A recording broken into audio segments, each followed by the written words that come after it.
We have access to banking and credit card information of millions of citizens.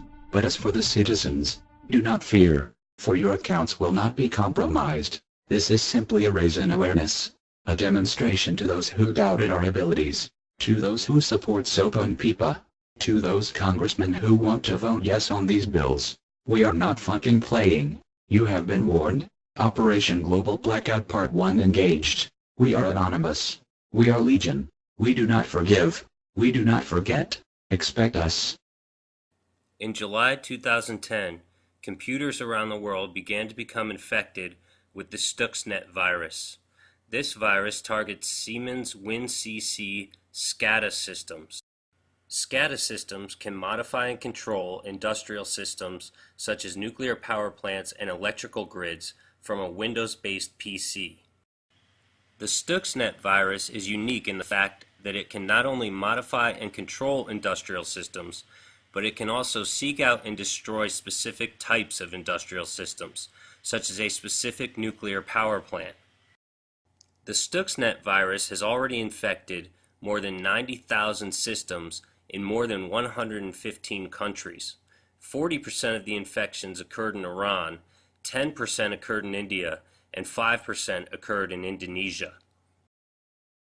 Because the virus has the ability to seek out specific nuclear power plants and destroy their ability to function, and because 40% of the infections have occurred in Iran, computer security experts were quick to assume that the intended target of the virus was the Bashir nuclear power plant in Iran. They were also quick to assume that a nation-state was behind the attack due to the virus's complexity and scale. Hey guys, it's me, Mr. Lawless, and I got a little bit of another prediction here I want to make. Basically, about a week ago, I read an article that said that the government was warning that Anonymous was going to hack our infrastructure and shut down our electrical grid. They're afraid that Anonymous is working to shut down the electrical grid. And I thought about this for a little while, and it dawned on me. Ding! A little light bulb went off in my head. Anonymous isn't going to shut down our electrical grid. No! But you know what? You know who is going to shut down our electrical grid? Probably the U.S. government. Oh, conspiracy theory. We just had 2,000 soldiers march on Washington. They didn't want that to get out, and they was pretty much willing to keep that under wraps at any cost. They didn't want that to get out. The media didn't cover it. ABC covered it on their blog. Who reads ABC's blog? Except the guy that writes ABC's blog. No one reads ABC's blog. I'm getting off subject. Look, this is the thing. They have to get control of the internet, because if they don't get control of the internet, people keep learning the truth. They had a march on Washington, 2,000 soldiers and vets turned up. They didn't want to get out. It got out because of social media, YouTube, Facebook. It's everywhere. Probably 50% of the population now knows about it. They have to get control of the internet, because if they don't get control of the internet, we're staying out in front of them. They can't lie to us. Their propaganda is becoming more and more ineffective. So this is the thing.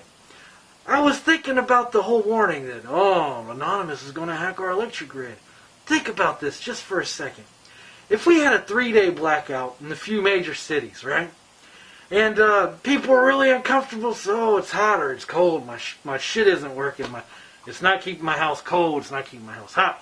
More than that, oh no, in this society when people are like texting on their phones or on the internet, we live by the internet. Cell phones, texting, all that would be kaput, because we wouldn't have any electric for like 3 or 4 days.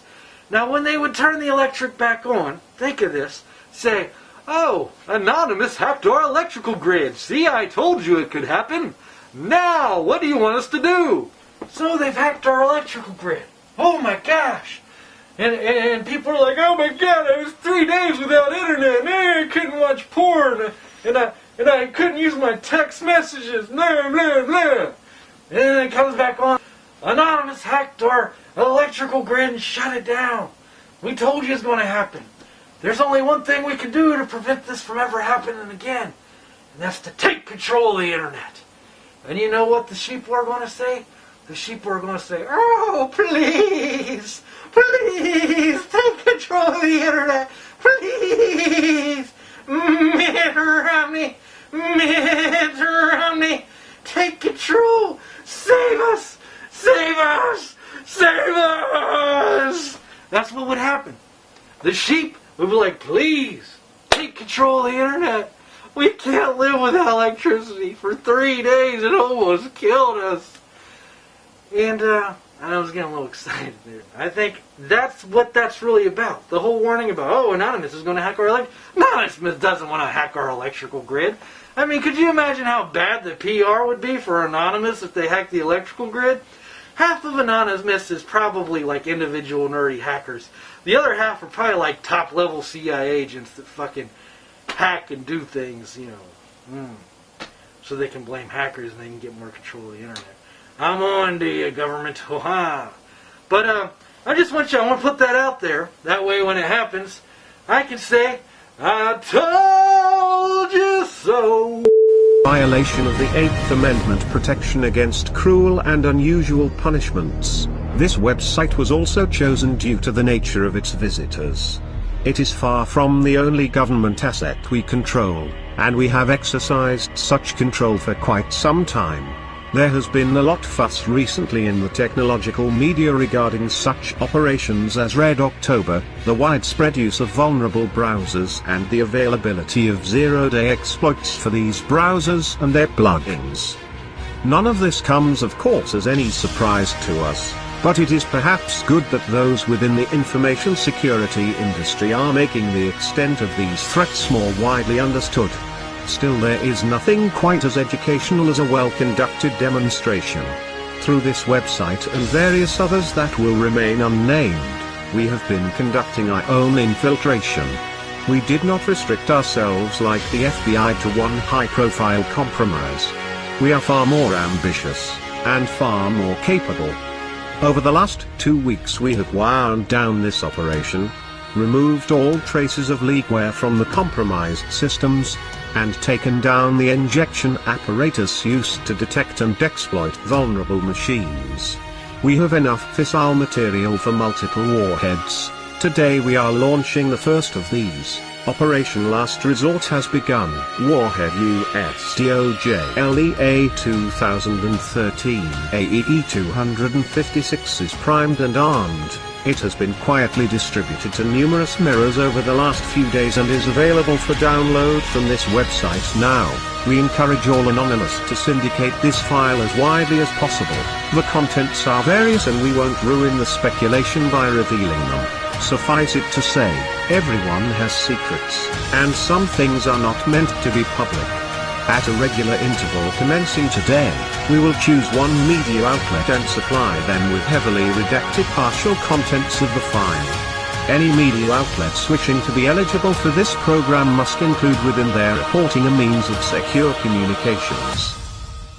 We have not taken this action lightly nor without consideration of the possible consequences, should we be forced to reveal the trigger key to this warhead. We understand that there will be collateral damage. We appreciate that many who work within the justice system believe in the principles that have been lost, corrupted, or abandoned, that they do not bear the full responsibility for the damages caused by their occupation.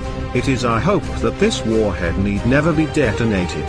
However, in order for there to be a peaceful resolution to this crisis, certain things need to happen. There must be reform of outdated and poorly envisioned legislation written to be so broadly applied as to make a felony crime out of violation of terms of service, creating in effect vast swathes of crimes and allowing for selective punishment. There must be reform of mandatory minimum sentencing. There must be a return to proportionality of punishment with respect to actual harm caused, and consideration of motive and mens rea. The inalienable right to a presumption of innocence and the recourse to trial and possibility of exoneration must be returned to its sacred status and not gambled away by pre-trial bargaining in the face of overwhelming sentences, unaffordable justice and disfavorable odds. Laws must be upheld unselectively and not used as a weapon of government to make examples of those it deems threatening to its power. the good reason the statue of Lady Justice is blindfolded. No more should her innocence be besmirched, her scales tipped, nor her sword hand-guided. Furthermore, there must be a solemn commitment to freedom of the internet, this last great common space of humanity, and to the common ownership of information to further the common good. We do not expect to be negotiated with, we do not desire to be negotiated with. We understand that due to the actions we take, we exclude ourselves from the system within which solutions are found. There are others who serve that purpose. People far more respectable than us, people whose voices emerge from the light and not the shadows. These voices are already making clear the reforms that have been necessary for some time and are outright required now. It is these people that the justice system, the government and law enforcement must engage with. Their voices are already ringing strong with a chorus of determined resolution. We demand only that this chorus is not ignored. We demand the government does not make the mistake of hoping that time will dampen its ringing, that they can ride out this wave of determination, that business as usual can continue after a sufficient period of lip service and back-patting. Not this time. This time there will be change, or there will be chaos.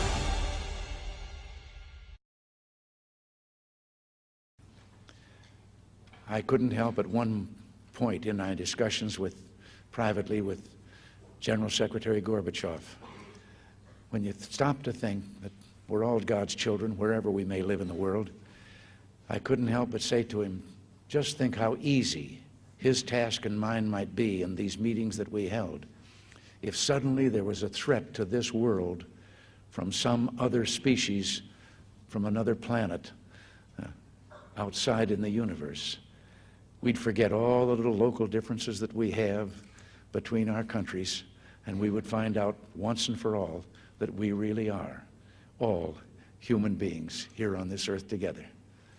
Well, I don't suppose we can wait for some alien race to come down and threaten us, but I think that between us we can bring about that realization. In our obsession with antagonisms of the moment, we often forget how much unites all the members of humanity. Perhaps we need some outside universal threat to make us recognize this common bond. I occasionally think how quickly our differences worldwide would vanish if we were facing an alien threat from outside this world. And yet, I ask you, is not an alien force already among us?